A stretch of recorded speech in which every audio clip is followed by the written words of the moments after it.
Notre héros, accroupi, traçait des dessins sur le sol tout en invoquant une entité, lui demandant de répondre à son appel. Il cherchait la gloire, la fortune, le pouvoir et la richesse. Désespéré, notre protagoniste savait que c'était sa seule chance de guérir la maladie de sa mère, de rembourser ses dettes colossales et de mener une vie meilleure. Dès qu'il eut terminé sa supplication, il reçut 3 notifications perturbantes sur son téléphone. La première annonçait que sa demande de prêt avait été refusée et qu'il devait 1 million, dont une partie de 110 000 échéait demain. La situation se dégradait, puisque sa dette totale atteignait le somme faramineuse de plus d'1 million de réais. S'il ne payait pas à temps, la dette augmenterait de 5%. Le dernier message qu'il lut le plongea dans la panique. Quelqu'un était à ses trousses, furieux. Il implora alors le grand être par miséricorde et offrit de donner son âme et son corps, souhaitant devenir son serviteur. Dans ses prières, il demanda à devenir une star. Soudainement, un éclair frappa son corps, le faisant tomber en arrière. Lorsqu'il se réveilla enfin, la douleur à la tête le laissa confus. Il se souvenait être dans son bureau en train de travailler sur un projet. Il se dépêcha en pensant à ses tâches inachevées et fut choqué de voir son reflet dans une flaque d'eau. Il se demanda si c'était vraiment lui, et l'impact fut encore plus fort en voyant un arbre magique, gigantesque et presque translucide devant lui. Ne sachant pas où il se trouvait, la confusion envahissait son esprit. Soudain, quelqu'un le félicita, et ses yeux s'agrandirent de choc. Le grand être révéla qu'il avait été convoqué avec succès, et qu'en remerciement, il pouvait faire 3 vœux de tout ce qu'il voulait. Il était bouche bée en voyant un livre parlant, et cria que cela n'existait même pas sur Terre. Cette expérience lui fit commencer à croire qu'il s'était réellement réincarné. Cela faisait tout sens. Que cela soit son atout, mais d'un autre côté, il trouva que 3 vœux étaient un peu limités, car il avait déjà vu d'autres ayant des vœux illimités. Il déclara alors son premier vœu, il voulait 10 vœux supplémentaires. Le livre s'illumina soudainement et émit une énergie sombre autour de lui, avertissant qu'il y avait un problème avec le contrat. Mais il comprit que la situation n'était pas tout à fait celle-ci. L'homme regarda, terrifié, la créature géante se dressait au-dessus de lui. Le grand être révéla alors sa vraie forme, une monstruosité colossale qui laisserait quiconque en état de choc. À ce moment-là, il réalisa qu'une nouvelle âme occupait le corps de l'homme, une pâleur s'installant sur son visage. L'homme demanda qui il était et ce que cela signifiait. Le grand être répondit qu'il n'était pas digne de connaître son identité, mais que l'ancien occupant du corps avait utilisé l'âme et le corps pour faire un vœu. Il précisa qu'il avait pris l'âme, mais que le corps devait lui appartenir. Cependant, une nouvelle âme occupait désormais ce dernier. Cela amena l'homme à penser que l'âme dans le corps devait également lui appartenir. Il n'était pas satisfait de la manière dont il avait été transporté. Le pire de tout était que ce qu'il croyait être une aide s'était transformé en possession. Sachant qu'il devait agir vite, il écouta le grand être. Une fois qu'un contrat est formé, toute intention de le rompre entraînerait une torture excruciante. Il cria de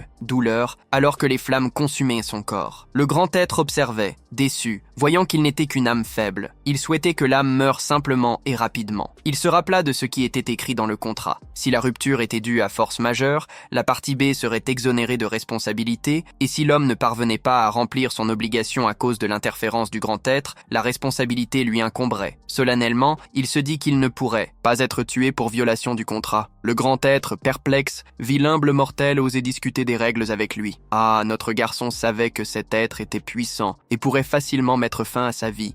Mais il décida de ne pas le faire, amenant l'homme à croire qu'il était testé. Il conclut qu'il était évalué pour un nouveau contrat, alors il demanda s'il se qualifiait pour signer. Cela fit que le grand être, riche et grand, trouva l'homme très intéressant, étant le premier à négocier avec lui. Comme le garçon avait éveillé son intérêt, il décida de lui proposer le contrat. Il stipula que, s'il le pouvait, il accorderait un souhait en échange d'une nouvelle vie pour l'homme. Le souhait du grand être était plus de 999 souhaits. Il pressa l'homme, l'avertissant que le temps était compté. L'homme murmura que le grand être était vraiment sans vergogne pour vouloir copier son souhait. Le grand être lui rappela qu'il n'avait qu'une minute avant de perdre connaissance et la vie, puis lui demanda s'il avait pris une décision. N'ayant pas d'autre choix, l'homme signa le contrat de l'âme, s'engageant à dédier sa loyauté au porteur et à remplir les 990 conditions stipulées par ce dernier. Notre héros découvre que le porteur du contrat a le pouvoir d'accorder des récompenses dès que les conditions établies sont remplies. Ce contrat a été signé par nul autre que Joe Cheng, notre protagoniste. Plus tard dans la soirée, Shane rentra chez lui avec des vêtements complètement déchirés, ressemblant à une personne vivant dans la rue et espérant que personne ne le voie dans cet état. Il n'arrivait pas à croire que ce salaud de patron l'avait laissé dans une situation aussi humiliante. On lui avait dit auparavant que le patron le contacterait quand il en aurait besoin, mais d'ici là, il pouvait faire ce qu'il voulait. Il voulait travailler dur, mais la vérité était qu'il n'avait pas d'autre choix que d'obéir au patron, et se plaindre ne résoudrait rien. Il décida alors qu'il ferait face aux choses étape par étape. En déverrouillant la porte, il remarqua que tout à l'intérieur était sombre. En regardant autour de lui, il s'aperçut qu'il n'y avait personne à la maison, ce qui le fit penser que les choses de sa famille étaient encore pires qu'il ne l'avait imaginé. Puis, à sa grande surprise, il trouva un prêt de sang lié à Zoom, ce qui éveilla sa curiosité sur ce qui se passait vraiment avec sa famille. Soudain, quelqu'un cria « Hé, espèce de gamin !» Et avant qu'il puisse réagir, il reçut un coup à la tête avec un tube. L'homme qui l'attaqua voulait savoir où il avait été tout ce temps et était furieux que le garçon ait ignoré ses appels. Il était accompagné de 2 hommes de main, extrêmement irrités par le fait que le gamin se plaignait d'être fatigué de vivre. L'un des hommes de main tenta de rappeler à son patron de ne pas frapper le garçon à mort, tandis que l'autre affirmait que ce n'était pas grave, puisque l'enfant était aussi solide que du fer. Chen, confus et blessé, demanda qui ils étaient, mais l'homme ne tarda pas à l'agresser de nouveau, lui demandant s'il avait déjà oublié le prêt de la semaine dernière. Ensuite, il demanda pourquoi la femme ne s'était pas montrée pour vendre son sang et régler sa dette. Il se mit à penser que la mère du garçon était peut-être morte quelque part, faisant un commentaire cruel sur le fait qu'elle était idiote de risquer sa vie pour contracter des dettes aussi élevées pour un bon à rien comme Shane. Il martela dans la tête de Shane que les ordures y resteront toujours des ordures. Il souligna que quelqu'un né comme des ordures, sans talent, continuait à rêver de changer son destin, même avec toute cette dette. L'homme déclara que le gamin, comme l'ancienne, n'était pas digne de porter ses chaussures. Il se souvint d'une période où on lui avait demandé s'il voulait abandonner sa prophétie. Shane avait répondu à sa mère « oui », car il ne voulait pas qu'elle souffre davantage. Il partagea son récent cauchemar, où sa mère devait travailler dur chaque jour jusqu'à s'évanouir d'épuisement et ne jamais se relever. La dernière chose qu'il souhaitait était que sa mère finisse ainsi. Il s'inquiétait de savoir si elle ne se réveillerait jamais un jour, et même sans devenir prophète, sa mère l'avait apaisé en lui disant que tout irait bien. Elle lui avait promis que même si le ciel s'écroulait, elle le soutiendrait et l'avait conseillé de croire plus en lui-même. En se remémorant cela, les yeux de notre héros brillèrent intensément. L'homme interrompit ses pensées et lui demanda pourquoi il ne disait rien. C'est à ce moment-là que le visage de l'homme reçut le poing du gamin, qui le propulsa de l'autre côté de la salle. L'autre homme, de dos, cria pour lui demander de s'arrêter, car l'enfant pourrait mourir s'il continuait à frapper. Mais, à la surprise de tous, l'homme vola au-dessus d'eux après ce coup, se cassant plusieurs dents et atterrissant au sol, inconscient. Ses amis étaient confus, se demandant comment un garçon pouvait en arriver là. Puis, ils réalisèrent que quelque chose n'allait pas et remarquèrent l'aura du garçon. Ils ne pouvaient pas croire qu'il avait atteint le niveau étoile. Shane se tourna vers eux et leur demanda ce qu'il y avait de mal à essayer de se relever du fond. Il leur ordonna de se taire, affirmant qu'ils devenaient irritants, surtout avec leurs sanglots. Les hommes étaient furieux de son arrogance, même s'il n'était qu'au stade 2 de sa classe. L'autre homme insista pour qu'il donne une leçon au gamin. Ils avaient prévu d'incapaciter l'un des membres du garçon. Shane réfléchit si l'oracle de classe et le stade 2 dont il parlait étaient la force en lui et, au vu de leur attitude, espérait que son niveau soit plus élevé. L'homme attaqua, mais Shane pouvait voir clairement tous les mouvements. L'homme tenta un coup, mais finit par laisser une marque au sol. Étonnamment, Shane apparut derrière l'homme et le fit tomber. L'autre homme, choqué, ne pouvait pas croire qu'il puisse faire cela, étant seulement un de classe niveau 2. Il se demandait comment le garçon pouvait être aussi rapide et fort. Il tenta une approche furtive pour briser les côtes de Shane, mais reçut un coup de pied dans les côtes. Surpris, il vit que Shane semblait conscient de sa présence, sans même le regarder. L'homme commença à se demander comment Shane était devenu si fort. Lorsque Chen s'approcha de lui, il supplia pour qu'il le laisse partir, arguant qu'il suivait juste les ordres de Lan Yu. Il y avait des ordres pour qu'il récupérât la dette. Chen décida de poser des questions sur Lin Yu et orienta l'homme vers le message selon lequel il payerait la dette et voulait aussi qu'il ramène les autres et qu'ils disparaissent. L'homme se hâta de partir. Tiana observa la scène, consciente que le chef ne faisait que tout regarder. Le chef fut impressionné de réaliser que Tiana pouvait sentir sa présence avec son intuition aiguisée. Tiana, de son côté, commenta qu'elle ressentait un pouvoir étrange en elle et qu'apparemment, elle recevait son aide secrètement. Le chef confirma que, en effet, s'il n'avait pas donné un peu de son pouvoir à Shane, il aurait probablement été réduit en purée. Il devait donc être reconnaissant. Le chef commenta ironiquement que Shane était en train de rêver, car son pouvoir n'était pas quelque chose qu'un simple mortel comme lui pouvait maîtriser. Il prévint que Shane avait juste eu de la chance de ne pas dépasser la limite. Sinon, il aurait rencontré la mort avant même d'être touché. Jane fut choquée de réaliser que travailler pour lui n'apportait aucun bénéfice. Il suggéra que si Chen devenait plus fort, il serait plus facile de réaliser ses désirs. Le chef assura qu'en vertu du contrat, il lui donnerait une récompense utile, même s'il ne savait pas encore ce que ce serait. Quoi qu'il en soit, il laissa clairement entendre que si Shenko s'agitait, il emprunterait de nouveau son pouvoir et il devait oublier cela, à moins qu'il ne veuille un souhait de mort. Chen n'était pas heureux de cette déclaration, mais acquiesça. Au fond, le chef pensait à quel point le garçon avait dépassé ses attentes. Non seulement il avait emprunté plus de pouvoir qu'il ne l'avait espéré, mais il avait aussi su le contrôler très bien. Il se demandait si c'était son point de destination. Shane demanda s'il avait déjà décidé de son second souhait. Le chef était confus, alors Shane expliqua ce qu'il espérait que le chef l'aiderait à réaliser. Le chef a répondu qu'il n'y avait pas encore réfléchi, mais a assuré qu'il avait déjà de nombreux désirs et que lorsque le moment serait venu, il comprendrait. Shane a alors demandé ce qu'il devait faire maintenant et le chef a lâché qu'il pouvait faire ce qu'il voulait. Shane semblait frustré par cette réponse, surtout parce qu'il ne savait rien du monde et qu'il y avait tellement à découvrir. Il espérait formuler un vœu et recevoir des conseils, mais il a réalisé que cela n'allait pas. Arrivé, il s'est arrangé et a vérifié le téléphone de l'ancien propriétaire qu'ils avaient tout trouvé sur le toit. Il savait que s'il devait vivre comme ce gars, à partir de ce moment-là, il avait besoin d'en apprendre plus sur lui. Il a vu que tous les messages tournaient autour de dettes et d'achats en ligne, de choses comme des compléments. Cela lui a fait comprendre que d'être un prophète était coûteux. De plus, il a remarqué qu'il n'y avait pas un seul message sur sa famille,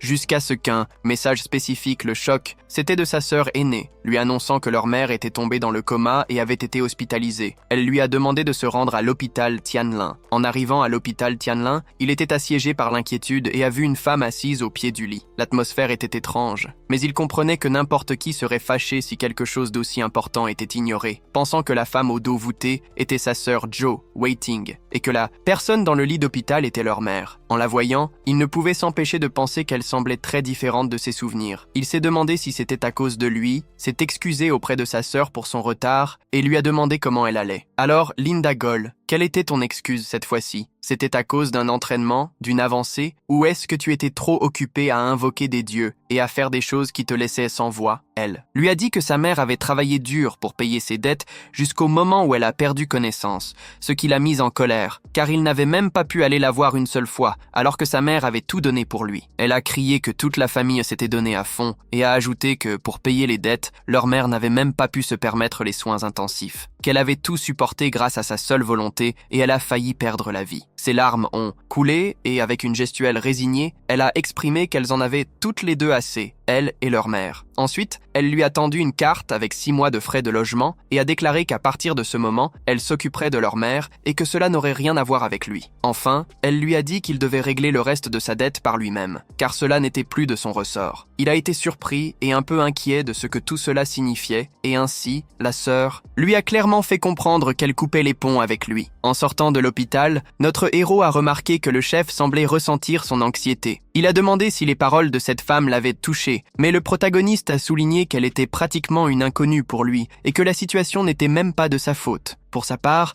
il a commenté qu'il ne s'attendait pas à ce que le chef soit du genre à apporter du réconfort. Il a simplement mentionné que tout allait bien en se remémorant son passé. À cette époque, il était pareil, voulant exprimer quelque chose, mais incapable de prononcer un mot. Le chef a conseillé à Shane de ne pas laisser la confusion entraver ses désirs. Shane a confirmé que s'il prouvait sa valeur, le chef l'aiderait à devenir plus fort, et que s'il parvenait à devenir suffisamment fort, il pourrait compenser tout cela. Le chef a promis que tant que Shane montrerait sa valeur, il le verrait comme son point de destination. Ina espérait que ce garçon ne déshonorerait pas No Right City et le Way Club, en particulier dans la suite présidentielle. Quelqu'un a remarqué que les bénéfices n'étaient pas mauvais, alors ils ont décidé de continuer à augmenter l'investissement. Cette affirmation venait d'un homme portant des lunettes de soleil, un cigare à la bouche et des filles à chaque bras. Il a également suggéré de contacter les personnes impliquées pour accélérer la récupération, sachant que les bénéfices élevés ne dureraient pas éternellement. Son subordonné comprit et avait une autre information à rapporter. Selon l'enquête, quelqu'un de l'organisation de la zone avait des problèmes de loyer et 3 personnes avaient été blessées par un étudiant. Le chef se rappela qu'il y avait encore du temps avant que les poursuites pour dette ne commencent là-bas. Il supposa que ces salauds essayèrent de s'approprier un peu d'argent supplémentaire. Il se plaignait que c'était à cause de cet échappatoire égoïste triste que de moins en moins de personnes venaient à lui pour des prêts et dit à son homme de gérer cela selon les règles. Son subordonné accepta de punir les impliqués, mais souligna également qu'il s'agissait d'un cas spécial. D'après le rapport, l'auteur des blessures n'était qu'un étudiant qui venait d'atteindre le niveau 2 d'apprenti. Le chef demanda qui c'était et reçut un document contenant le profil de Chen.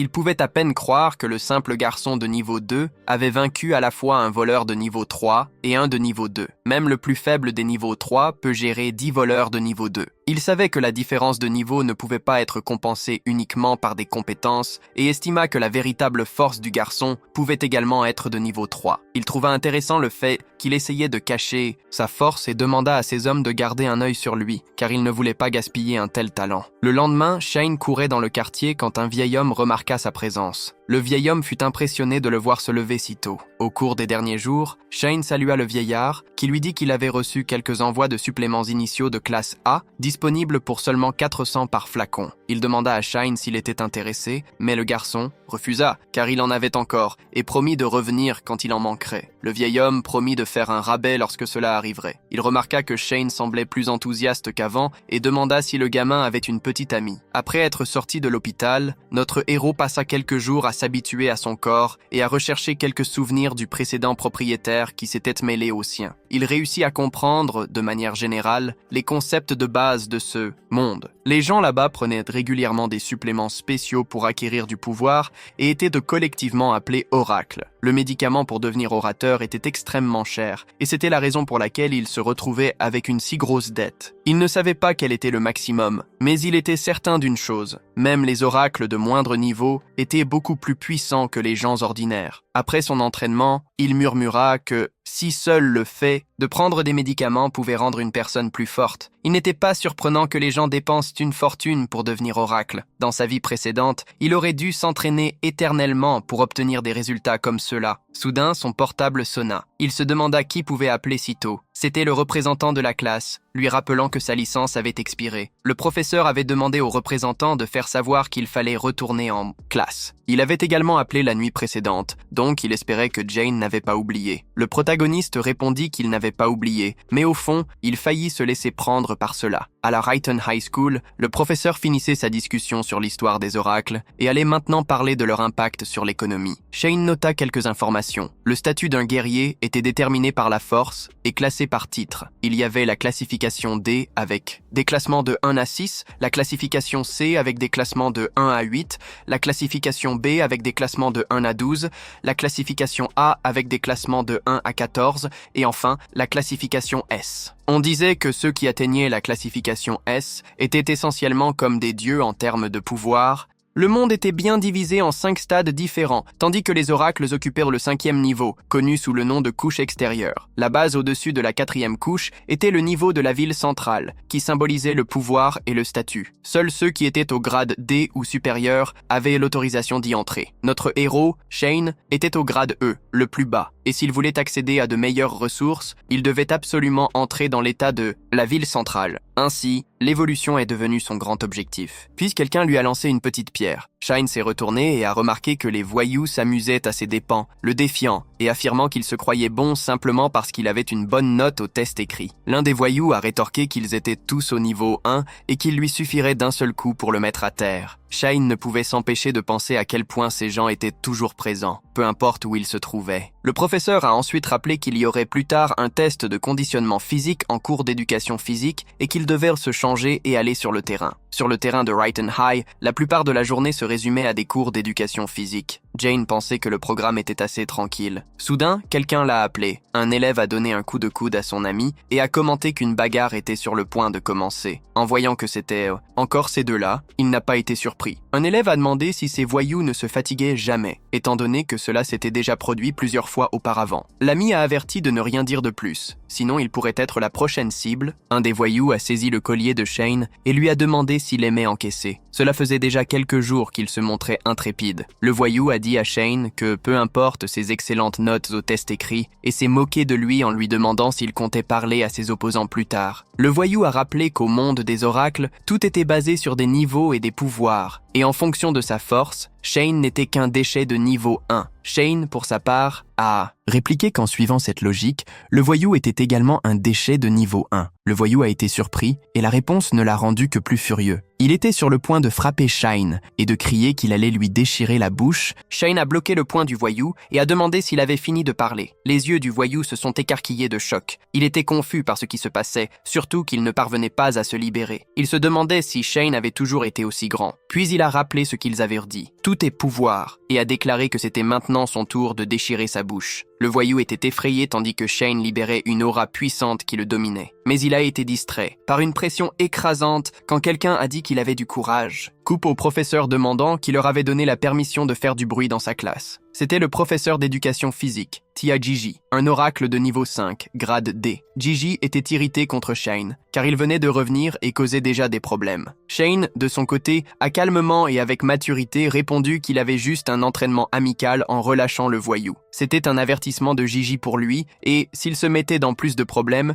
il pouvait s'attendre à un traitement sévère. Peu après, le professeur a rassemblé tout le monde pour le test. Gigi a annoncé qu'il n'avait que 3 mois avant l'examen de fin d'année et le tournoi d'échange. Après l'obtention de leur diplôme, le tournoi deviendrait encore plus crucial, car s'ils réussissaient, ils pourraient apporter la gloire à l'école et auraient même la chance d'entrer dans une académie prestigieuse. Pour s'assurer que tout le monde réussisse, il avait apporté quelques suppléments importés de Grada pour les Macy's My débutants, qu'ils vendaient pour 6 000 et quelques.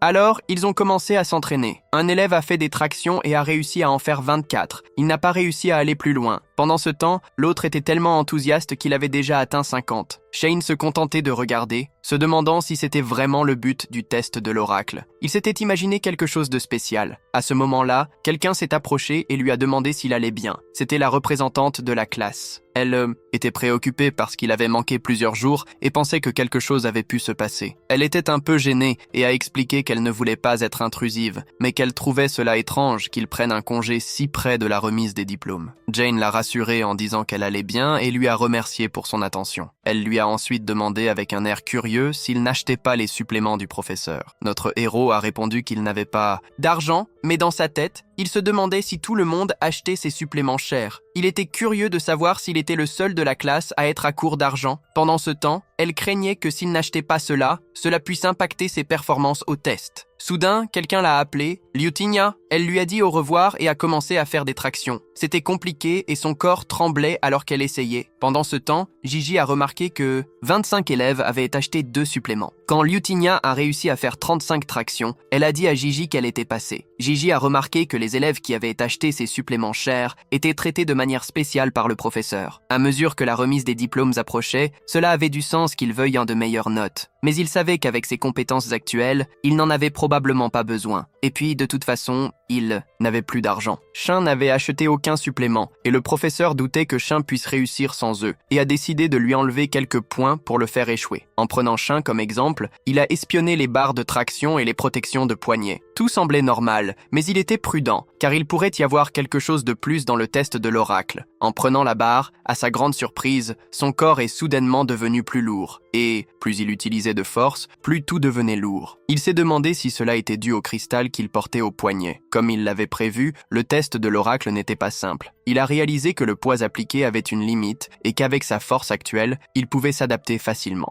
Alors, il a décidé de tester ses limites. Tout le monde a été choqué de voir à quel point il était fort. Il a presque fait 100 d'un coup, alors qu'avant, il avait du mal à atteindre 30.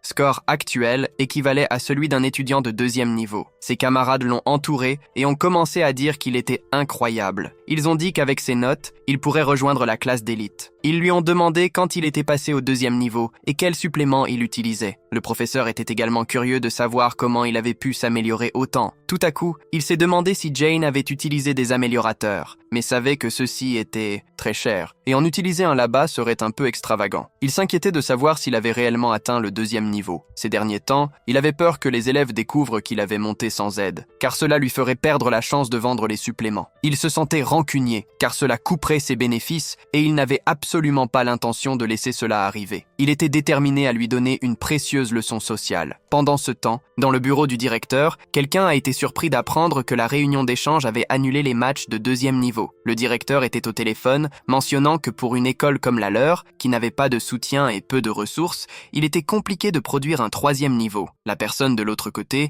a montré de l'empathie, mais a précisé que le gouvernement en avait besoin.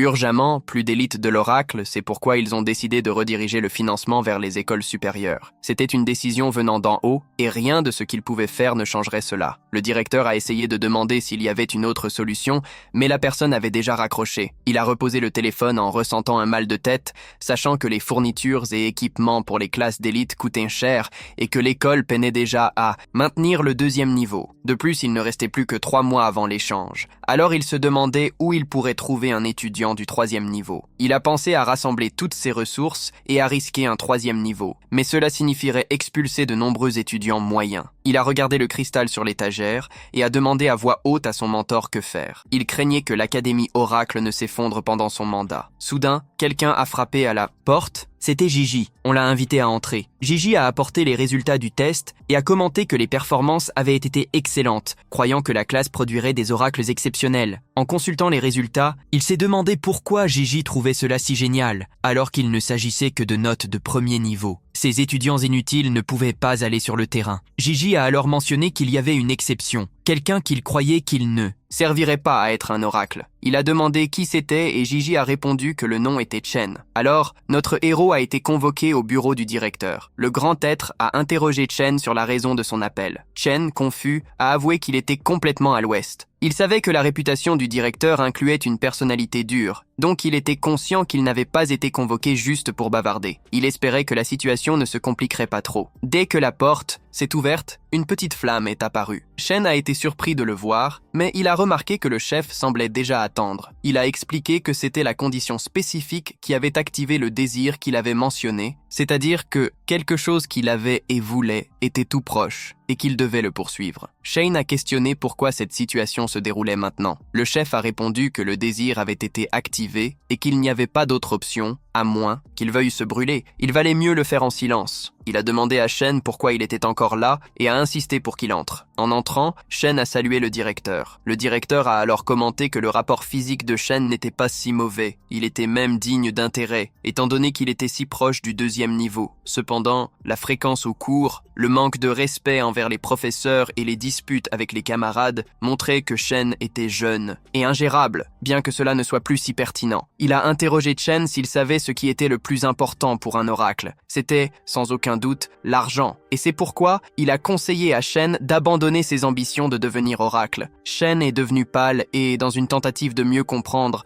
a demandé si le directeur suggérait qu'il abandonne l'école. Le directeur a confirmé, affirmant que Shen devrait se rendre compte que le coût d'être un oracle dans le futur serait très élevé, compte tenu de la situation de sa famille. Il a suggéré qu'au lieu de tout risquer, il serait préférable de couper ses pertes tôt. Le directeur savait qu'avec les résultats des tests physiques de Shen, il pourrait être accepté dans la classe spéciale, mais comme l'école était au bord de la ruine, il valait mieux concentrer les ressources sur des élèves prometteurs, plutôt que d'admettre quelqu'un de médiocre. Il a raisonné que s'il réussissait à développer au moins un élève de niveau 3 avant la compétition d'échange, il y aurait un petit espoir. Il a donc informé Shen que, s'il était d'accord, il pourrait se faire rembourser sa scolarité. De plus, il a noté qu'il n'avait même pas besoin de se présenter le lendemain et a demandé ce qu'il en pensait. Entre-temps, l'être grandiose qui prenait la forme d'un livre remarqua quelque chose. Le cristal noir sur l'étagère. Il dit à Chen qu'il avait trouvé la cible et qu'il devait se dépêcher de l'attraper. Chen, épuisé, répondit qu'il luttait déjà pour se tenir debout et proposa que le chef le prenne à sa place. Le chef rétorqua que s'il avait pu, il l'aurait déjà fait, mais le contrat stipulait que le cristal devait appartenir entièrement à Chen pour qu'il puisse obtenir une chance. Il se retrouvait dans un dilemme. Il devait aller à la ville centrale pour rembourser une dette, mais cela nécessitait un niveau et un certificat de diplômé d'oracle. C'était la seule école secondaire d'oracle de la ville, et pour obtenir le certificat, le cristal ne devait pas être expulsé. Il prit une profonde inspiration, essayant de se détendre. Ce n'était pas encore une impasse. D'après ses souvenirs, depuis la fondation de la lumière du chemin, les élèves n'avaient jamais dépassé le niveau E. Rang 2, ce qui faisait de quelqu'un au-delà du niveau 2 une personne extrêmement précieuse. S'il était déjà au niveau E rang 2, il savait qu'il pouvait immédiatement faire monter son rang. Il se souvint que le chef avait mentionné auparavant une récompense qui pourrait l'aider avec son désir. Il se dit que s'il n'avait pas encore décidé, il pourrait choisir par lui-même. Le chef acquiesça, disant qu'il avait remarqué que Chen voulait quelque chose, un prêt de pouvoir. Le chef s'y opposa, car son corps ne pouvait plus supporter son propre pouvoir. Chen avait simplement eu de la chance de ne pas avoir encore explosé. Chen insista sur le fait qu'il ne pouvait pas se permettre d'être expulsé, car cela compliquerait encore plus sa chance d'atteindre la ville intermédiaire. Peut-être que le souhait du chef ne se réaliserait pas, mais il demanda la confiance du chef. Ce dernier resta sans voix. Alors Chen dit que quoi qu'il arrive, ce n'était pas le problème du chef. Le contrat apparut, indiquant que le contrat que Chen avait signé accordait au contractant la récompense. En résumé, Chen pouvait emprunter du pouvoir au livre à tout moment qu'il souhaitait, et toutes les conséquences seraient de sa responsabilité. Chen accepta ce contrat supplémentaire. Chen était là, devant le directeur, depuis un certain temps. Le directeur lui demanda s'il avait encore besoin de quelque chose. Chen demanda au directeur de tester à nouveau son score, puis il déciderait s'il pouvait rester ou non. Le directeur acquiesça et tendit la main. À travers cette poignée de main, il évalua que Chen était 2 niveaux au-dessus de ce que le rapport indiquait, mais encore loin de l'idéal. Pendant ce temps, Chen réfléchissait qu'il n'avait qu'une seule chance et était incertain jusqu'où il pourrait aller. Alors, il voulait extraire le maximum de pouvoir possible. L'aura dans sa main commença à briller intensément. Le directeur fut surpris, car l'aura devint écrasante. Le chef ne s'attendait pas non plus à ce que l'explosion de Chen soit bien plus forte que ce qu'il lui avait accordé. Le directeur était perplexe et curieux de savoir comment son niveau avait grimpé instantanément. Avec cela, il atteignit le niveau 4 complet. Alors, Chen, avec sa manière, demanda ce que le directeur pensait maintenant de la situation. Le directeur, réalisant que le ciel est comme un grand labyrinthe, fit une demande à Chen. Il devait représenter l'école lors de la compétition d'échange du district. Chen, pris par surprise, resta complètement abasourdi. Il s'assira pour discuter et le directeur clarifia que l'idée était qu'il rejoigne le groupe d'échange de niveau 4. Tout cela pour montrer des résultats au ministère de l'Éducation. Il expliqua que concourir à ce niveau était le plus grand honneur pour les lycées. Après tout, l'école de Chen était mal classée depuis des années, et s'ils n'apportèrent pas de résultats rapidement, le ministère couperait les fonds. C'est pourquoi l'idée était de concentrer tous les efforts sur des élèves prometteurs, et c'était l'origine de tout ce malentendu. Avec un regard inquiet, il espérait que Chen ne se fâcherait pas pour tout cela. Chen, avec sa perspicacité, répondit qu'il comprenait ce qui était en jeu. Le directeur, soulagé, était heureux d'entendre cela et, pour s'excuser, il a clarifié que les frais de scolarité pour Shane seraient exonérés. De plus, après le transfert vers le cours spécial, les fournitures hebdomadaires d'énergie stellaire pour les débutants passeraient de 3 à 6. Le directeur a ensuite demandé ce que Shane en pensait et s'il avait besoin de quoi que ce soit d'autre, assurant que l'école s'efforcerait de répondre à ses demandes. Il a également souligné qu'étant un élève exceptionnel, Shane serait le bienvenu partout, mais il espérait sincèrement qu'il considérerait cette chance de représenter l'école lors de la compétition. Pour renforcer l'importance, il a commenté que cette décision pourrait même déterminer la survie de l'école. Étant donné tout ce que le directeur offrait, Shane a compris que c'était quelque chose de vraiment important pour lui. Rusé, il a alors demandé ce qui se passerait s'il voulait prendre le cristal noir qui se trouvait dans le placard. Le directeur a expliqué que ce cristal était fait d'une matière spéciale, que l'ancien directeur avait apporté de la ville du milieu. Bien qu'il n'ait pas beaucoup d'utilité, il symbolisait l'esprit de l'école. Mais il savait que, si l'école venait à disparaître, cet esprit ne signifierait rien. C'est pourquoi, s'il parvenait à sauver l'école, le cristal lui appartiendrait. Shine, déterminé, a assuré qu'il donnerait le meilleur de lui-même lors de la compétition d'échange. Avec cela, l'accord a été officiellement scellé. Cependant, le directeur n'a pas pu s'empêcher de demander comment le niveau de Shane avait augmenté si rapidement. Chen, avec un air mystérieux, a répondu qu'il s'entraînait pour cacher son véritable pouvoir. Il a mentionné qu'il s'agissait d'une technique spéciale et qu'il était encore en train de s'exercer, demandant au directeur de garder son niveau secret. Le directeur a compris. Après tout, il savait que déguiser son niveau est une technique courante parmi les combattants pour déstabiliser les ennemis et, honnêtement, il ne s'attendait pas à ce qu'une personne aussi jeune ait cette conscience. Il a alors assuré qu'il ne le dirait à personne et a exprimé sa confiance dans l'avenir de Shane. À ce moment-là, une femme est entrée et le directeur l'a chargée d'emmener Cheng à la classe spéciale immédiatement et de fournir les fournitures qu'il avait demandées. Elle a conduit Cheng, expliquant que tout le 2e étage était destiné à cette classe spéciale. Prochainement, la tâche serait d'enregistrer Cheng. Cheng a remercié l'enseignante pour toute son aide. Intriguée, elle a demandé quelle était sa relation avec le directeur, car elle ne l'avait jamais vu aussi heureux. Shine, avec un sourire, a simplement répondu qu'ils s'entendaient bien. Pendant ce temps, quelqu'un courait à toute vitesse en direction de Shine. Un homme a attrapé les bras de Shine et a s'exclamé qu'ils avaient vraiment fait de leur mieux pour convaincre le directeur, mais n'avait pas réussi à changer sa décision. Il a insisté sur le fait que, même avec des notes moyennes, il avait tout de même le droit d'apprendre et espérait que, même après avoir abandonné, il continuerait à faire des efforts et ne jetterait pas tout par la fenêtre. L'enseignante, perplexe, a demandé de quoi il parlait, précisant que Shanks se transférerait dans la classe spéciale le lendemain et qu'elle était sur le point de l'emmener pour s'enregistrer. Elle a ensuite informé Gigi que le directeur voulait le voir et qu'il était très en colère. Il était clair qu'il avait des ennuis. La nuit est tombée et Shane est retourné dans sa chambre, allongé sur son lit, pensant à la tâche difficile de passer du niveau 2 au 4 en seulement 3 mois,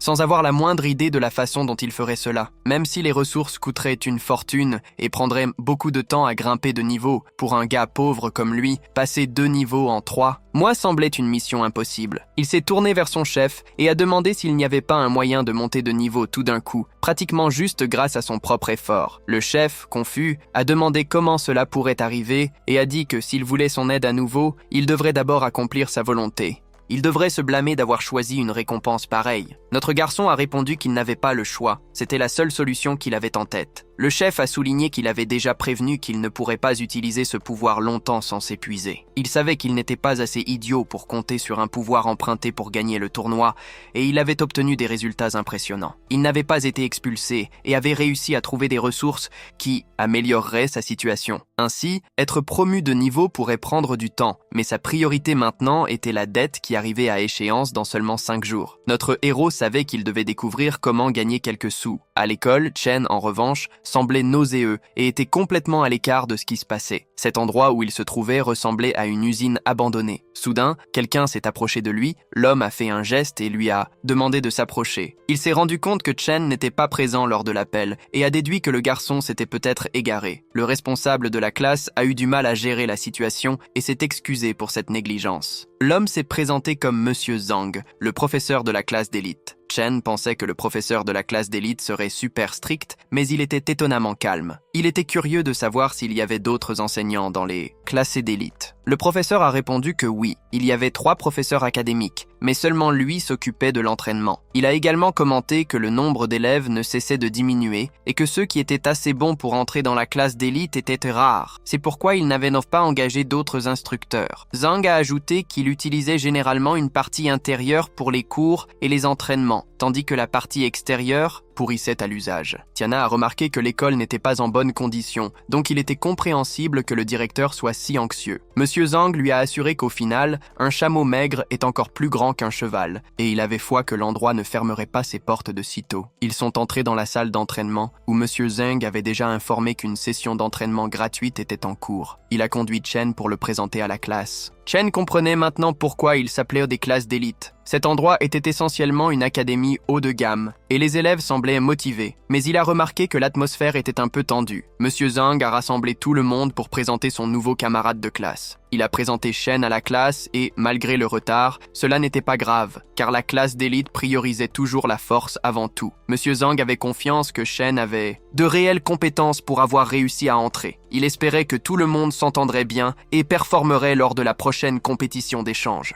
Cependant, un élève au fond de la salle exprima ses doutes, insinuant que Chen était entré par le biais de quotas. Il a même ajouté que cela pourrait finir par ruiner toute la classe d'élite. Monsieur Zhang a alors dit à ce garçon nommé Wayne Hall de faire attention à ce qu'il disait, en insistant sur le fait que Chen était entré par les voies appropriées et il était préférable pour lui d'arrêter de répandre des rumeurs. Wayne Hall a répondu que ce soit une rumeur ou non, ils allèrent bientôt le découvrir. Il a officiellement défié Chen. La foule était choquée car il y a longtemps qu'il n'y avait pas eu de défi formel. Un défi formel et sérieux. Le perdant devrait servir le gagnant sans rechigner et Wayne Hall était le gars le plus fort parmi eux. Il ne pouvait pas croire qu'il intimidait le novice. Un garçon blond, proximité, a demandé à une fille aux cheveux roses ce qui se passait. La fille aux cheveux roses a expliqué que l'étudiant transféré était sur le point de combattre Wayne Hall, mais il ne comprenait pas qui était cet étudiant transféré. Monsieur Zhang a commenté qu'un défi formel ne vaut rien, à moins que l'autre partie accepte. Mais, à sa grande surprise, Chen a accepté. Il a déclaré que si c'était un défi amical et non une menace pour la vie, alors il l'accepterait. Dans son esprit, c'était une belle opportunité.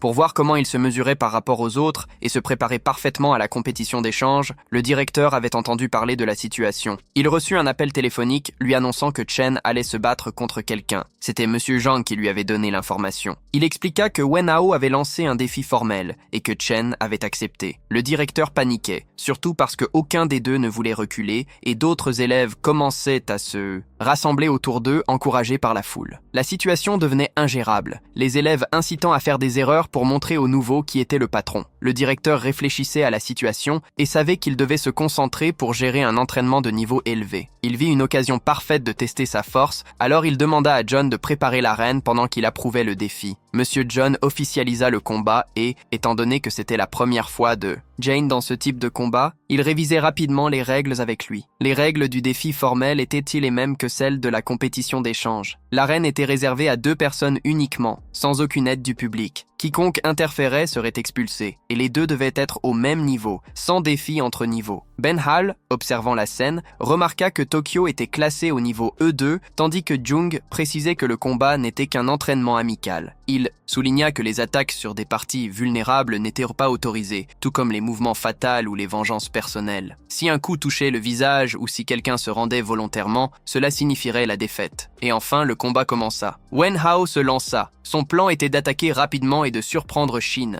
Il voulait en finir d'un seul coup. Shin, cependant, s'attendait à ce qu'il fonce droit devant lui et, au bon moment, bloqua son bras, ce qui étonna énormément Wen Hao. Ce dernier était incrédule face à la rapidité de Shin. Il continua à attaquer, mais Shin esquivait ses coups avec une habileté incroyable. Gêné par la capacité de Shin à se déplacer si agilement, Wen Hao décida qu'il devait trouver un moyen de restreindre ses mouvements. Il se déplaça à une vitesse impressionnante. Cependant, cette rapidité prit Chen par surprise et un coup frappa son avant-bras alors qu'un crochet et un coup de pied se combinaient dans une attaque partielle. Bien que Chen ait réussi à bloquer la force du choc, il fut projeté au sol. Il allait rapidement devoir se défendre à nouveau. Avec un regard féroce, Tian libéra son aura et contre-attaqua avec un coup de pied rapide et puissant. Errol était stupéfait. Il ne s'attendait pas à ce que Tian ait des techniques de combat, mais il s'efforça de garder son calme, pensant que tant qu'il n'était pas touché au visage, il avait encore une chance. Il croyait pouvoir se remettre, mais c'est alors que Shin frappa accidentellement son nez. Shin lui expliqua alors qu'un coup au visage comptait comme une défaite. Wen Hao resta sans voix. Monsieur Zhang ne fit pas de cérémonie et déclara Shin vainqueur. Wen Hao était sous le choc. Il ne pouvait pas croire qu'il avait été vaincu, et les autres étudiants, également surpris, réalisèrent que le nouveau était plus fort qu'il ne le pensait. Dans l'esprit de Shin, le combat avait été rapide, mais il avait maintenant une idée réelle de ce que compétitionner signifiait. Il demanda alors à Henry s'il n'avait pas d'autres plaintes. Monsieur Yang était également impressionné, d'autant plus qu'Henry avait reçu un entraînement professionnel, mais il n'aurait jamais imaginé être battu aussi facilement par Shin, qui n'avait pas de formation formelle, mais montrait d'excellentes compétences physiques et réflexes. Il se rendit compte que Chen avait un grand potentiel pour le combat et qu'il n'était pas surprenant que le directeur veuille le garder, sous observation. Soudain, le directeur apparut. Il appela Shin pour un moment en tête-à-tête. Il avait quelque chose d'important à lui dire.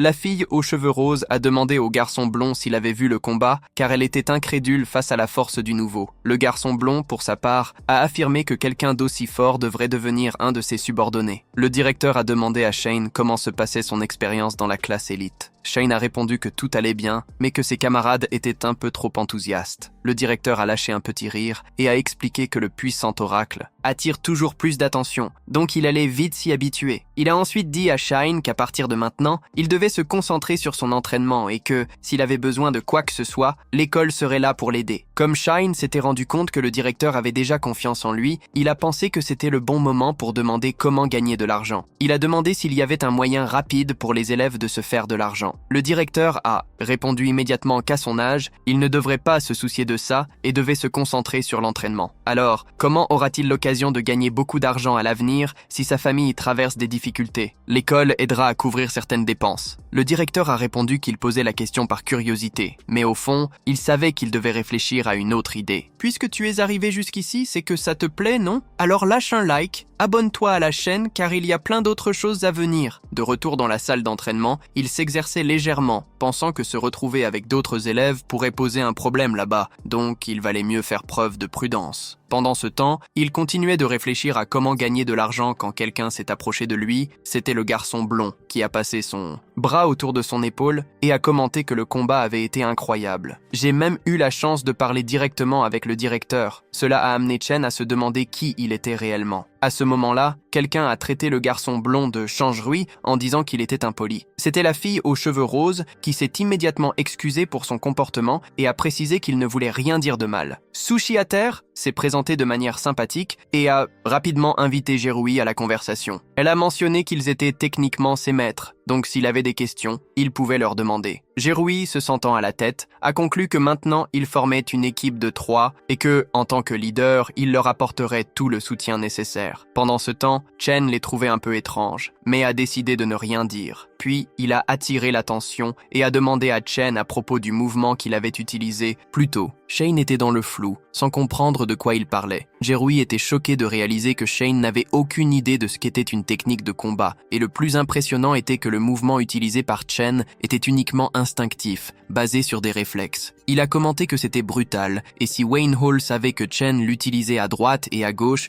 il serait fou, mais il semblait que Chen n'était qu'un poseur. C'est alors que Xiaoxia s'est proposée pour expliquer la situation. Elle a raconté que les techniques de combat étaient des mouvements puissants et que les gens de type prophète pouvaient les apprendre à travers des rouleaux ou des pierres mémoire. Les pouvoirs et les effets de ces techniques varient selon la maîtrise de l'utilisateur. Il existe différents types de techniques, et les prophètes les plus forts adaptent leurs mouvements à leur propre style de combat. Elle a souligné que le mouvement utilisé par Wayne Hall pendant le combat était une technique de grade D connue sous le nom de coup de vent en crochet. En entendant cela, Shane n'a pas été surpris de comprendre pourquoi il n'avait pas pu se défendre à ce moment-là. Il a pensé qu'avec quelques-unes de ces techniques, il aurait de meilleures chances lors du prochain combat d'échanges interclasses. Curieux, il a demandé si ces techniques étaient rares. Jaru, sur un ton sérieux, a répondu qu'elles étaient presque toujours rares et que plus la technique était puissante, et plus il était difficile de la trouver. Il a expliqué que l'école enseigne quelques techniques de base, mais les plus puissantes doivent généralement être achetées ou acquises auprès de quelqu'un de célèbre qui peut partager un exemple. Celui qu'il a donné était le prix d'une technique de classe D qui tourne autour de 500 000 yens. Shane faillit s'évanouir en entendant cela, car c'était un montant équivalent à des mois de remboursement de prêt. Diaru a commenté qu'il possédait aussi certaines de ces techniques et qu'ils pourraient s'entraîner ensemble la prochaine fois. Xiaoxia a également confirmé qu'il en avait une à montrer. Il se souvint qu'entrer dans la classe avancée était très cher, donc les enfants qui y étaient devaient être incroyablement riches. Une idée commença à lui traverser l'esprit. Si ces gars-là venaient de familles aisées, peut-être pourrait-il leur demander comment gagner de l'argent. Il a donc été franc avec eux, en disant qu'il voulait acheter une technique, mais qu'il était à court d'argent, et a demandé s'il y avait un moyen rapide d'en obtenir. Jiaru, tout en plaisantant, a suggéré qu'ils volent une banque. Shine, trouvant cela un peu drastique, a répondu que mis à part ça, quand il parlait de gagner de l'argent rapidement de manière peu conventionnelle, seule la zone de Blackwater et le miracle de la Terre lui venaient à l'esprit. Mais Xiaoxia n'a pas laissé ça passer, en donnant un coup de coude à Diaro et lui disant d'arrêter de berner Shen, car si les professeurs entendaient cela, ils pourraient avoir des ennuis. Cependant, la curiosité de Shane a été piquée. Jiaru a précisé qu'il avait entendu parler de choses étranges qui se produisaient là-bas et que l'école interdisait strictement aux élèves d'y aller. En cas d'attrapage, la punition serait immédiate et il serait expulsé. Jiaru, curieux, a demandé combien Shane devait pour la technique, et il a révélé qu'il s'agissait d'environ 300 000 yens. Ils ont été surpris de découvrir que la dette était si élevée. Ils ont vérifié leur compte bancaire et se sont rendus compte qu'ils n'avaient pas assez. Shane a commencé à réfléchir. Des temps difficiles appellent des actions audacieuses. Il a donc décidé de faire un tour à Blackwater Road après l'école. En regardant sur son téléphone, la navigation indiquait que l'endroit était tout proche. Mais la rue semblait vide et avait une ambiance un peu étrange. Bien que ce fût près de chez lui, il a choisi de changer d'uniforme scolaire avant de sortir pour ne pas être reconnu. Il a demandé aux gardes ce qu'il pensait de l'endroit, mais il n'a pas eu de réponse. Il en est donc venu à la conclusion que le garde ne s'en souciait guère, puisque les oracles de la zone extérieure n'étaient pas de haut niveau. Il se sentait confiant de pouvoir gérer la situation seul avec son niveau 4. Il pensait que même si quelque chose arrivait, il pourrait se débrouiller, mais il ne pouvait s'empêcher de remarquer à quel point cet endroit semblait abandonné depuis longtemps. Cela lui a fait demander s'il existait vraiment un miracle là-bas. Il a alors remarqué des empreintes de pas, ce qui voulait dire que quelqu'un était passé récemment. Peu après, notre protagoniste aperçut un passage secret et décida de s'y aventurer. Mais il n'avait aucune idée que quelques hommes l'observaient avec des regards malveillants. Ses yeux s'écarquillèrent en entrant. Cet endroit était lumineux et animé, mais les rues étaient sales et il y avait un commerce illégal. Il était clair que tout le monde évitait de mentionner cet endroit car la loi semblait inexistante là-bas. Il pensa que s'il y avait du profit, n'importe quoi valait le coup. Cela le renvoya également à la pensée qu'il y avait peut-être une chance de faire un peu d'argent avant la date limite. Avant toute chose, il regarda derrière lui et se demanda depuis combien de temps ces hommes le suivaient. Ces types s'approchèrent et louèrent son instinct aiguisé. Il prévoyait de l'attraper et de le kidnapper, mais avec son niveau de perception, il devrait être un peu plus agressif. Shane devint nerveux, car il pensait qu'il ne faisait que faire semblant. Mais l'un des hommes rétorqua rapidement qu'il avait vu de nombreux jeunes riches se déguiser en quête d'émotion. S'il le kidnapparait, ce serait pour une rançon.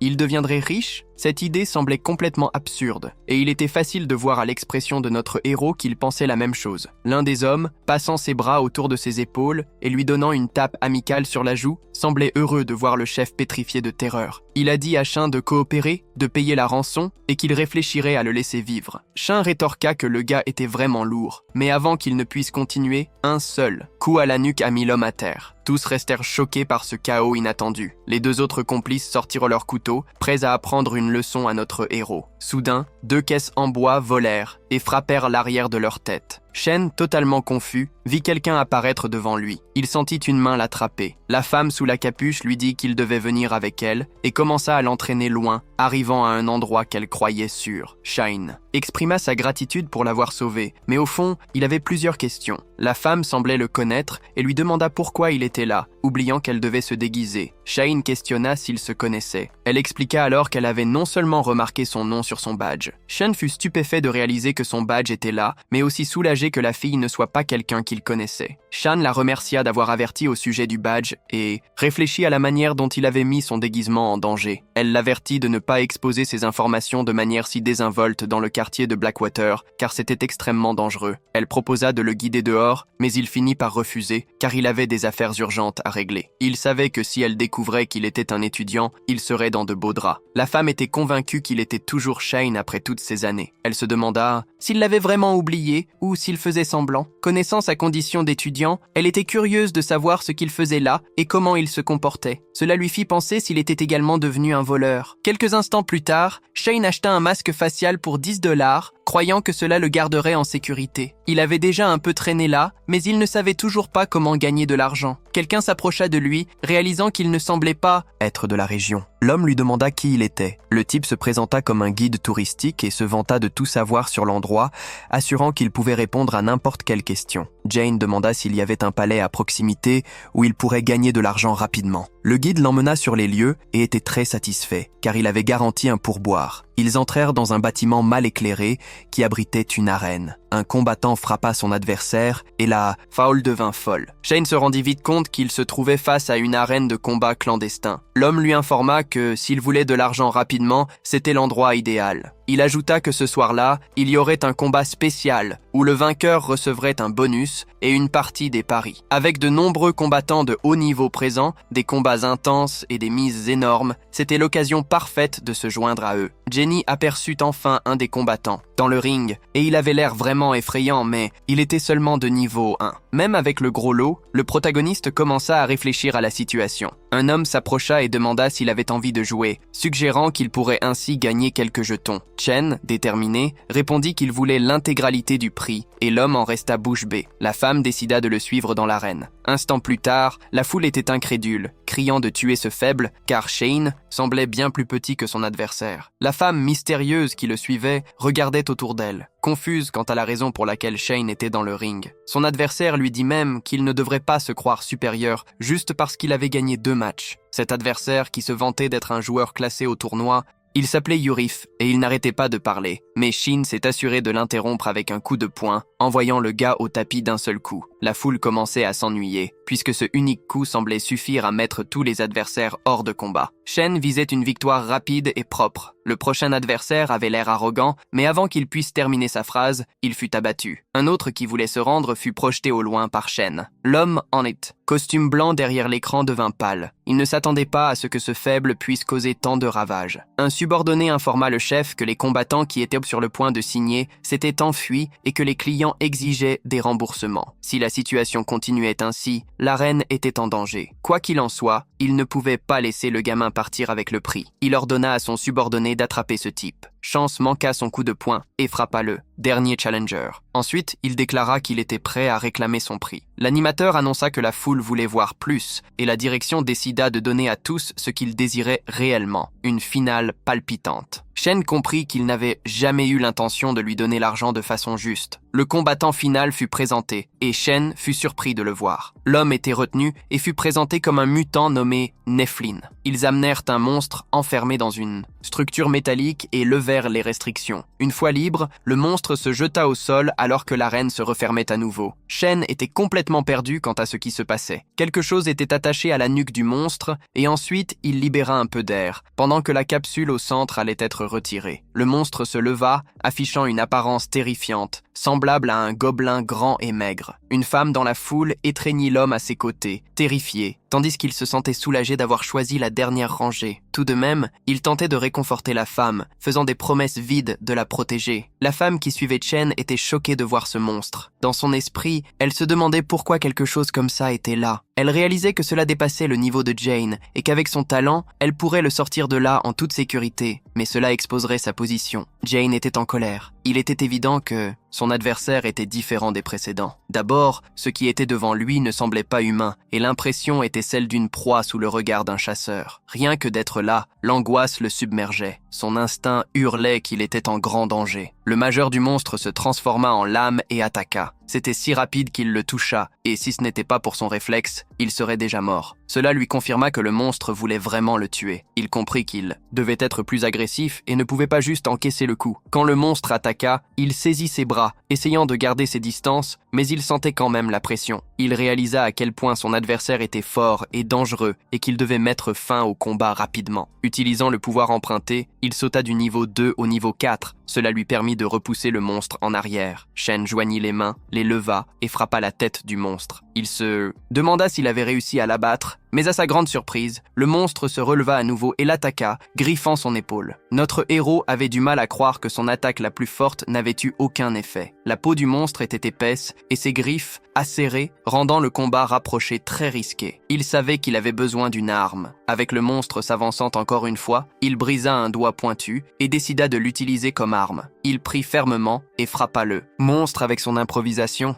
Instrument, l'attaque a laissé une éraflure sur le côté de son cou. Bien qu'il ait été déçu par la superficialité du coup, il se sentait satisfait de constater que le monstre ressentait vraiment de la douleur. Shen réalisa aussi que sa force n'était pas à la hauteur de celle du monstre. Même après avoir monté en niveau, il était convaincu que, s'il parvenait à se rapprocher une fois de plus, il pourrait l'achever. Cependant, de manière surprenante, le monstre commença à dégager de la fumée, et il se demanda s'il s'agissait d'un gaz toxique. Mais il comprit rapidement qu'il ne s'agissait que de brouillard. Soudain, une douleur aiguë le frappa sur le côté du torse. Il agita son arme, mais il n'y avait personne là. En ressentant une autre éraflure dans son dos, il réalisa qu'il ne pouvait pas voir ce qui l'attaquait. Le monstre utilisait le brouillard pour l'épuiser. Il savait qu'il était effrayé, craignant que le monstre découvre sa faiblesse. Alors il n'effectuait pas de mouvement brusque. Et même s'il parvenait à survivre aux attaques, si le temps d'avantage venait à s'écouler, il serait dans de beaux draps. Voilà pourquoi il devait mettre fin au combat rapidement. Déterminé à trouver le monstre, notre protagoniste se concentra. Il se força à garder son calme et à se concentrer sur ses sens. Ses yeux brillaient intensément alors qu'il se concentrait, et il réussit alors à voir une brume verte se mouvoir. Finalement, il trouva sa cible, et lorsqu'il l'attaqua, il saisit le monstre. Il fut surpris lorsque Shen lui coupa le bras. En voyant le monstre saigner abondamment, il réalisa que c'était sa chance et le poignarda. Pourtant, de manière inattendue, son cœur commença à battre la chamade, et une douleur intense l'envahit. Il se demanda si cela survenait parce qu'il avait atteint sa limite. Le monstre profita de l'occasion pour écarter son arme et lança sa longue langue, le frappant au torse. Shen, en revanche, refusa de renoncer et décida d'utiliser à nouveau le pouvoir qu'il avait emprunté. Il attrapa la langue qui le frappait et tira le monstre vers lui. Puis, en utilisant ses deux mains, il ouvrit la bouche du monstre aussi largement qu'il le pouvait, canalisant toute sa force. Le monstre était en douleur jusqu'à ce que Shen le coupe en deux. Le chef de l'arène, curieux, demanda ce qui se passait, mais son subordonné ne voyait rien sur l'écran. Avec la brume se dissipant, le chef questionna si le garçon était mort, mais lorsqu'il regarda l'arène, la couleur quitta son visage. La femme qui observait Shen était perplexe, se demandant comment cela était possible. La foule devint folle, applaudissant notre garçon. Shen se tenait là, tenant la carcasse du monstre, puis jeta le corps au sol, faisant face aux gardiens de l'arène, ce qui les effraya. Le chef de l'arène, incrédule, demanda comment cela pouvait être possible. Il n'arrivait vraiment pas à croire que le garçon avait gagné, surtout après avoir dépensé une fortune juste pour acquérir ce monstre. L'animateur annonça la victoire du compétiteur,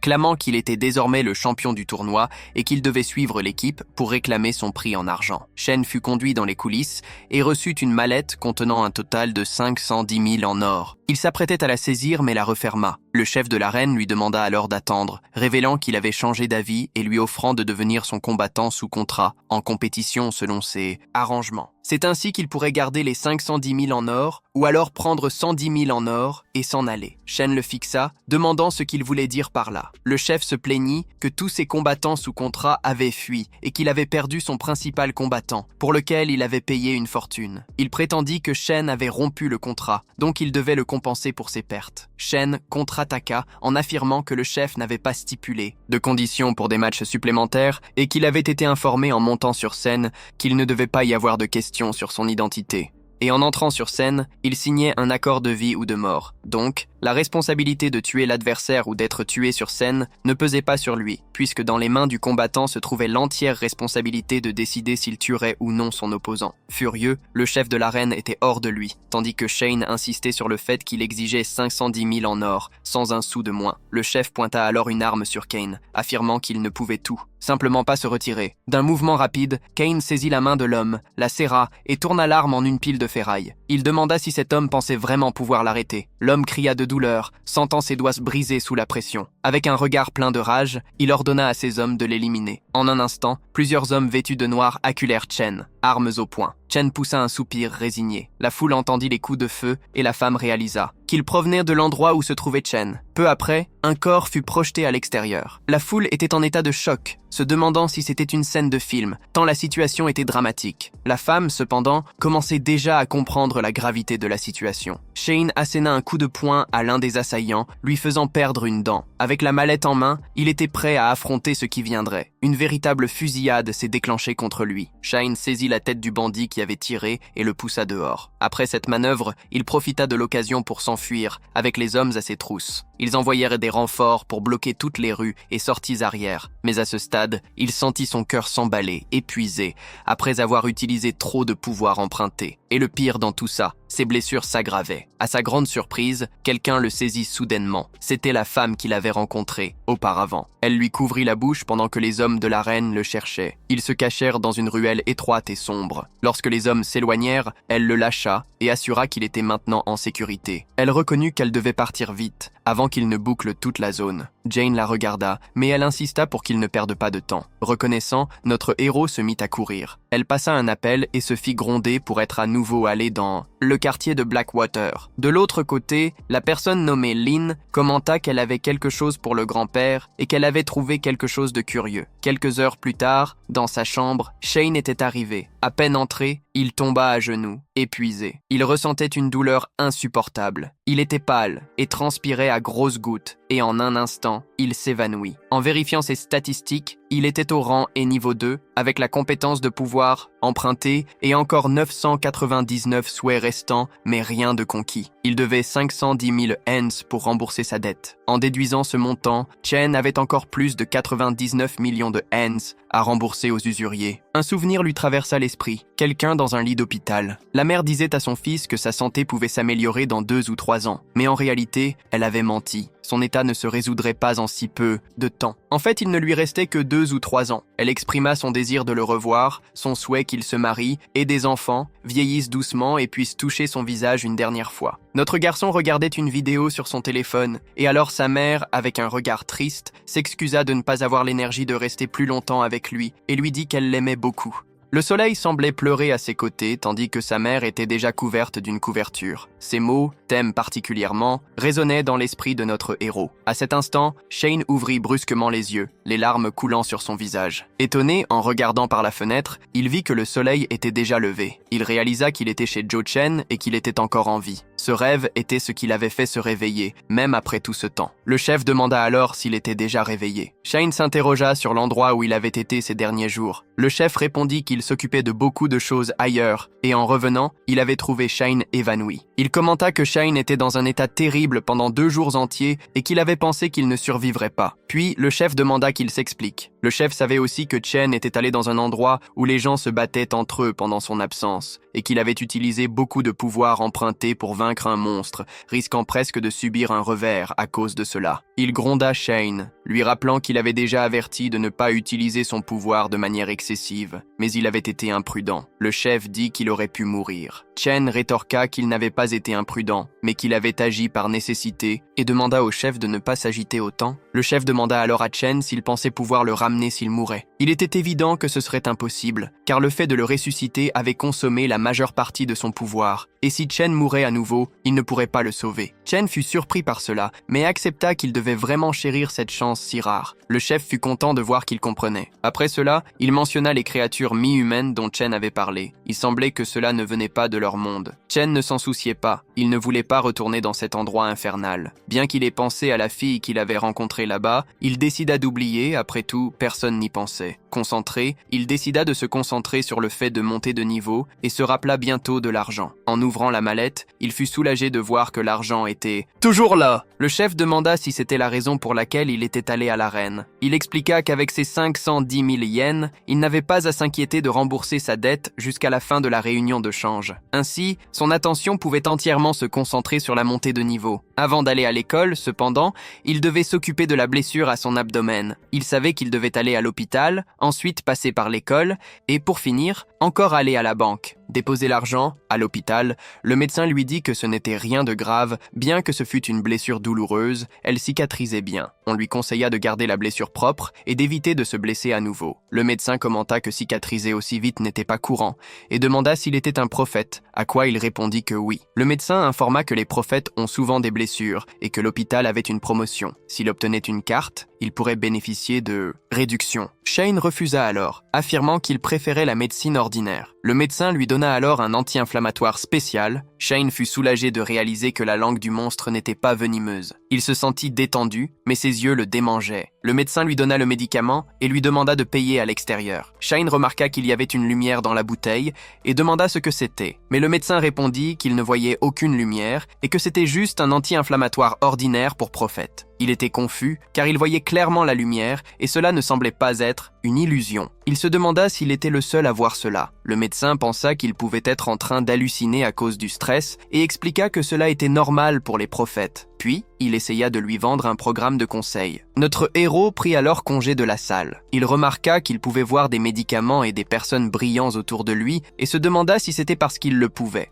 Compétence de prophète. Il s'est mis à réfléchir à la véritable différence entre les gens ordinaires et les prophètes. Une pensée résonnait dans son esprit. C'était quelque chose de commun. La seule différence, c'est que les prophètes avaient été éclairés par l'énergie des étoiles. Il laissa son imagination vagabonder et se demanda si cette lumière qu'il voyait venait d'une étoile ou si elle émanait du combat dans lequel il était engagé. Si c'était cela, ce serait une découverte incroyable. Car la clé pour évoluer en tant que prophète résidait dans la quantité d'énergie stellaire qu'il parvenait à absorber. S'il avait vraiment cette capacité à ressentir l'énergie des étoiles, il lui serait très facile de l'absorber. À ce moment-là, quelque chose attira son attention. Un homme qui passait à proximité émettait une énergie stellaire extraordinaire. L'homme se rendit compte qu'il était observé et se retourna. Bien qu'il sût qu'il n'y avait personne de fort à proximité, il prit un appel et la voix de l'autre côté demanda pourquoi il se trouvait à l'hôpital à ce moment-là. L'homme se rappela sa mission, trouver l'étoile extraterrestre aux longs cheveux verts. Il répondit qu'il voyageait rarement, donc il resterait dans ce pays un moment et retrouverait sa petite princesse. La personne de l'autre côté vibra en entendant cela, car selon la prophétie de son chef, l'étoile extraterrestre était cruciale pour changer l'histoire. Avant de décider s'il s'agissait d'un ennemi ou d'un allié,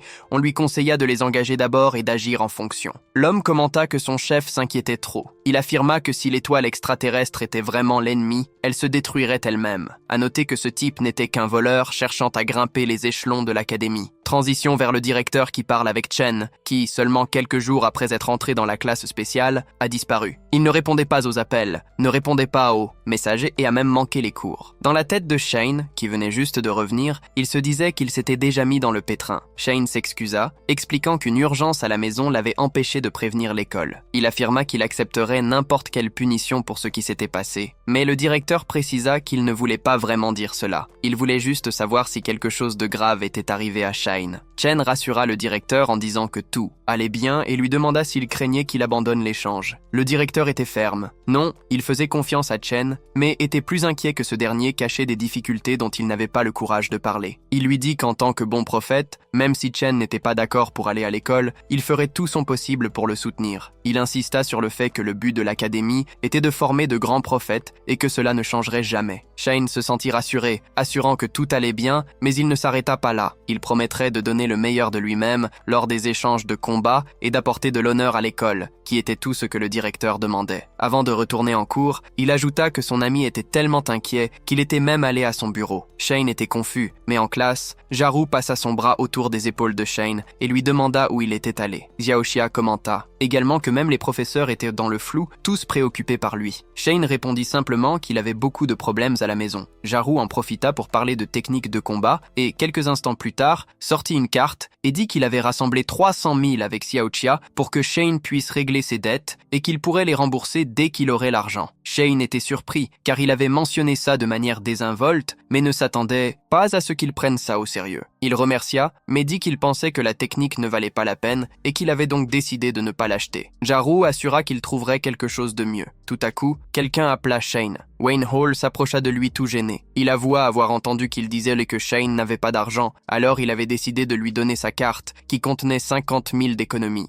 Il espérait que cela ne te dérangerait pas de parler peu de la lutte. Wenhao a dit que, si Shane voulait qu'il fasse quelque chose, il n'avait qu'à le faire savoir. Shane a été direct, disant qu'il n'avait pas besoin de faire semblant d'être un être ou quelque chose comme ça. Xiaoxia n'a pas laissé passer et a critiqué Wenhao pour vouloir s'immiscer dans les affaires de l'équipe en lui demandant s'il ne manigançait pas quelque chose. Enral a répondu qu'il n'y avait rien de tout ça, il voulait juste s'excuser auprès de Shane, pensant qu'il avait intégré le groupe spécial par influence. Il a partagé qu'il avait conscience de la situation compliquée dans laquelle il se trouvait et a admis avoir été dépassé. Il a commenté que Chan l'avait aidé à voir les différences entre eux et a décidé qu'ils voulaient être amis. Xiaoxia, tout bas, a rappelé à Shane qu'il avait été le premier à battre Enral et s'est demandé s'il devait accepter le jeune dans l'équipe. Shane a répondu qu'il ne s'en souciait pas. Xiaoxia a dit à Wenhao que, s'il était prêt à se joindre comme le 4e membre, il l'accepterait. Wenhao a clairement indiqué que le classement ne signifiait rien pour lui. Jaru a alors déclaré que, pour célébrer l'ajout d'un nouveau membre, la tâche de Wenhao serait de servir un verre d'eau. Tout le monde a convenu que le désigné devait être Shane, puisque Jaru avait été battu par lui. Jaru a été surpris de réaliser que le nouveau membre agissait déjà comme s'il était le leader, alors qu'il venait juste d'arriver. En observant la scène, il réfléchissait à quel point ils étaient de bons camarades, se sentant chanceux d'être encore en vie. Sinon, il n'aurait jamais connu ces gens-là. Il s'entraînait avec application, convaincu que le système de niveau était simple. Son corps devait juste absorber l'énergie stellaire, et plus il en absorbe, plus son niveau augmenterait. De plus, il intensifiait les exercices, augmentant l'efficacité de l'absorption, raison pour laquelle de nombreux prophètes s'investissaient dans les cours d'éducation physique. Cependant,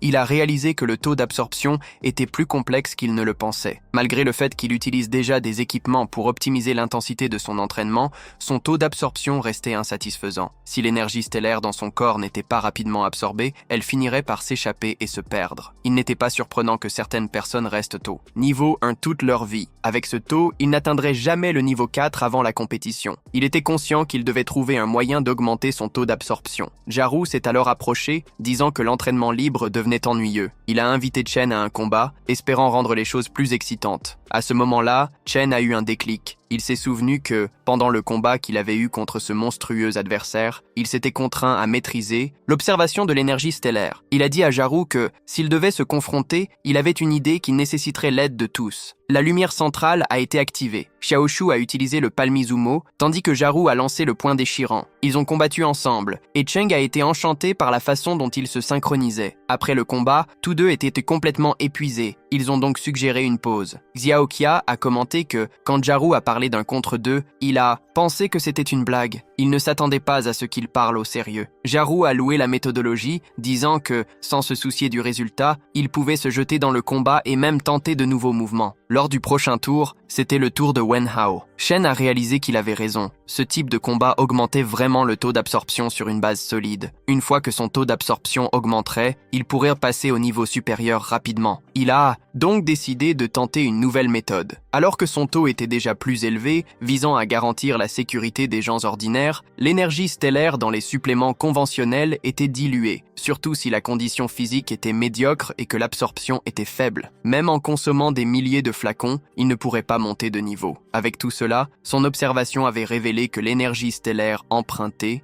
c'était 100 fois plus concentré que dans les suppléments. Avec son niveau actuel, absorber directement cette énergie ferait exploser son corps immédiatement, mais il croyait pouvoir contrôler le flux et rendre l'énergie stellaire empruntée permanente. Il pensait que c'était le moment de prendre le risque en utilisant son pouvoir d'emprunt. Il était choqué par l'absurde quantité qu'il pouvait prendre, ce qui avait du sens étant donné qu'il avait déjà monté de niveau 2 fois de suite. En se concentrant, il contrôla lentement le flux et le comprimait au maximum avant d'absorber. Bientôt, l'énergie s'accumula dans son cœur. Il ne s'attendait pas à ce que même la plus petite quantité puisse provoquer une sensation si intense. Son corps fut instantanément comblé, et même en essayant de contrôler l'énergie absorbée, il réalisa qu'il en avait pris trop, et que, si cela continuait, son corps exploserait. Il fut contraint de la libérer. Quand il le fit, tout le monde resta bouche bée. Au début, ils pensèrent qu'il s'agissait d'un tremblement de terre, mais réalisant que la source de ce phénomène était lui, ils furent stupéfaits de voir son énergie stellaire s'élancer si soudainement. Le chef apparut, perplexe, et demanda ce qui se passait. Il avait du mal à croire que Chen avait absorbé sa propre énergie. Tante expliqua alors qu'il avait essayé de contrôler exactement la quantité reçue, la réduisant à ce qu'il pouvait supporter, et heureusement, cela avait fonctionné. Le chef était impressionné que Chen ait absorbé de l'énergie stellaire et qu'il ne soit pas mort, le faisant se demander si c'était vraiment son destin. Pour donner un aperçu des suppléments d'énergie stellaire, ils sont fabriqués à partir de matériaux contenant de l'énergie stellaire, tels que l'herbe stellaire ou des cristaux stellaires. De plus, ils offrent une variété d'effets magiques, comme le réapprovisionnement de l'énergie stellaire,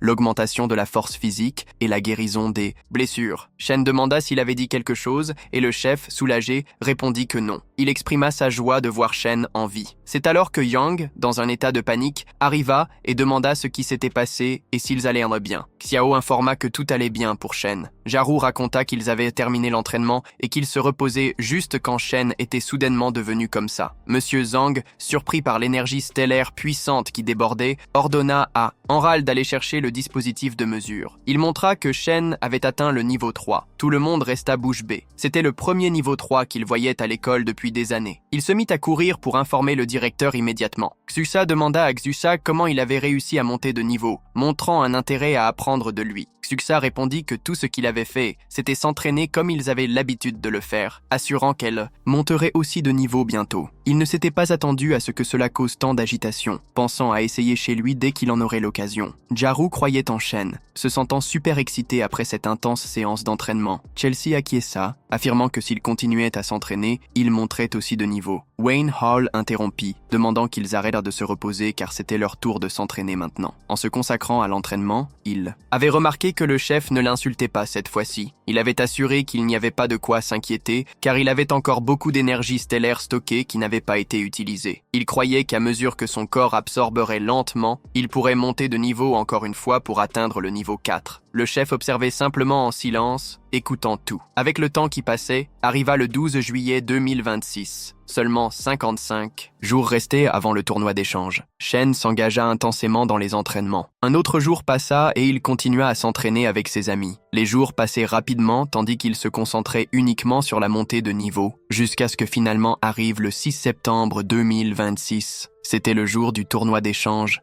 Je ne pouvais pas croire que j'étais vraiment sur cette scène. Elle a commenté que si sa mère le savait, elle serait émue aux larmes. Jarou a entendu dire que cette année, plus d'étudiants que jamais participaient. Wenhao s'est tourné vers Jane et lui a demandé s'il était prêt pour les compétitions de niveau 4. La différence entre le niveau 3 et le niveau 4 n'est pas négligeable. Il se sentait mal à l'idée que s'ils avaient passé plus de temps ensemble, ils auraient peut-être pu se battre côte à côte. Shane l'a rassuré, lui rappelant que la participation était déjà suffisante. Gagner ou perdre, cela n'avait pas d'importance. Si la situation devenait dangereuse, ils se retireraient. Comme les zones de repos pour les niveaux 3 et 4 étaient séparées, ils ont dû se séparer. Jarou a dit que s'il finissait tôt, il viendrait l'encourager. Xiaoxial a souhaité bonne chance à Shane avant de dire au revoir. Le moment de Shane était arrivé et il a décidé de se préparer, et dans les tribunes VIP, le directeur a commenté que c'était sa première fois dans cette zone. Mr. Zhang a plaisanté en disant que c'était logique puisque ses élèves n'avaient participé qu'à des tournois de niveau 2 auparavant et qu'ils n'avaient jamais pu bénéficier de ce traitement. Ensuite, une personne s'est approchée pour le saluer avec enthousiasme. C'était le vieux Wang. Ils ont échangé des salutations. Wang Mingwan, le directeur de Yunchi, a félicité Hua Mingwan, directeur de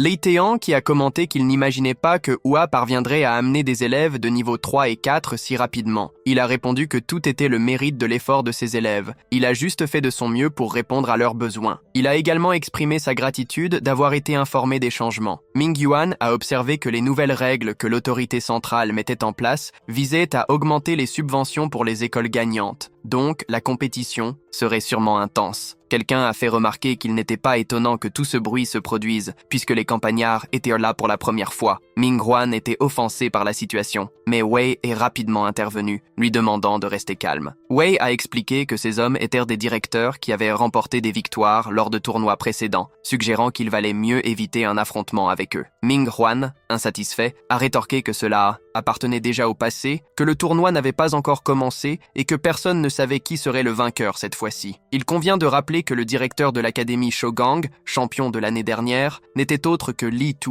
et il a commenté que, comme toujours, plus le chien est inutile, plus il aboie fort. Il a aussi averti de profiter de ce moment, car s'il ne se souvenait pas bien de la scène, ce serait dommage, car il n'aurait pas d'autre occasion comme celle-ci. La réponse a pris la forme de moquerie de notre groupe. Mr. Zhang a murmuré à Ming Yuan que c'était leur première fois à un niveau si élevé. Il a ensuite révélé qu'il s'inquiétait de savoir si les enfants allaient bien pendant le tournoi. Ainsi, Ming Yuan a demandé ce qu'il pensait des élèves. Monsieur Zhang a répondu qu'il les trouvait incroyables, notamment Shan, affirmant que ses talents n'étaient pas inférieurs à ceux des prodiges des écoles d'élite. Miguel Han a acquiescé, affirmant que la seule chose qu'ils devaient faire était de croire en eux. Pendant ce temps, dans les tribunes, une femme aux cheveux noirs et aux lunettes tenait une carte avec le nom Light. C'était sa première fois à un événement de ce type, et elle était donc nerveuse. Cette nervosité l'a amenée à penser à la façon dont Shane se débrouillerait. Lorsqu'elle a su que Shane participait, elle n'a pas pu y croire. Cela faisait une semaine qu'elle avait été transférée dans la classe spéciale et elle ne l'avait pas vu depuis longtemps. Elle n'avait aucune idée de comment il allait maintenant, mais elle savait qu'il était devenu la superstar de l'école, représentant même l'école dans un tournoi de niveau 4. Elle s'est alors demandé s'il se soucierait encore de parler à quelqu'un comme elle,